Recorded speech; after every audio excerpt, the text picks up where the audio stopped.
Zdaj pa to ni stopljeno, to se pravi je rahlo tako toplo, ne? Da probamo.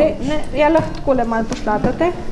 Takole, ne preveč, da mi ne prevrnete mize, bom dala takole malo.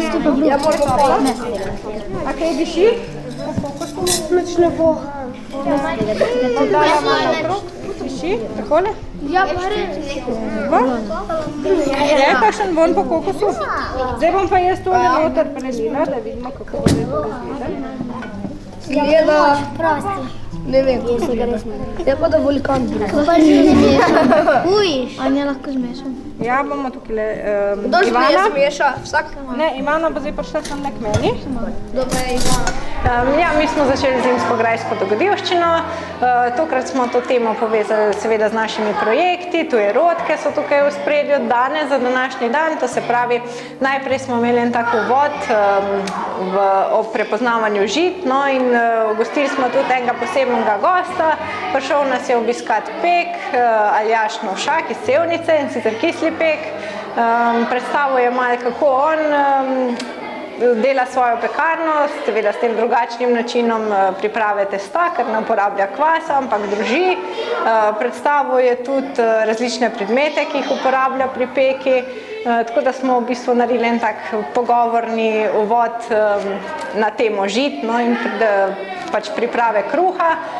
Tudi malica je bila povezana s tem, ker je on prinesel pač svoje dobrote.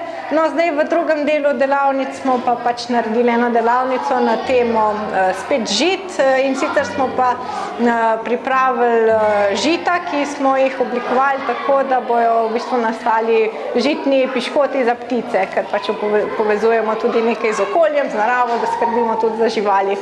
Tako da to je nekako današnji plan. Za konec bomo mogoče naredili še en uvod za jutrišnji dan, ko imamo pa v pripravah pustovanje, ker je jutri pust, tako da jutri pa nas čakajo maškare.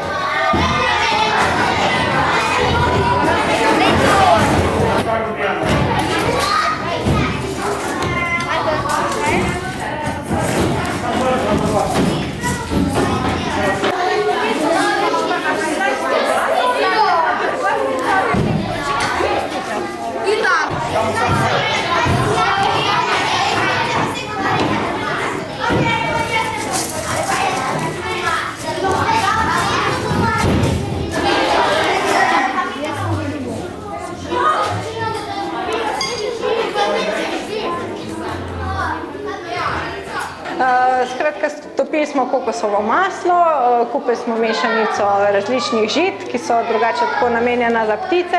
Če jih nasujemo v ptičje hišice, mi smo pa zdaj to malo nadgradili in bomo naredili pravzaprav take piškote, to se pravi v modelčke za piškote so zdaj otroci to maso, ki smo jo skupaj zmešali, pripravili in bojo notri položili ta razna žita in to se bodo jutri strdilo in potem bojo te žitne piškotke lahko obesili na drevesa ali pa kamorkoli jih bojo pač želeli dati.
Večinoma tukaj iz Brežic, nekaj tudi iz Krškega, Jih je pa danes okrog 25, tako da različno stari, od 7, imamo tudi najmlajšega, 5,5 in pa tja do 10 let približno.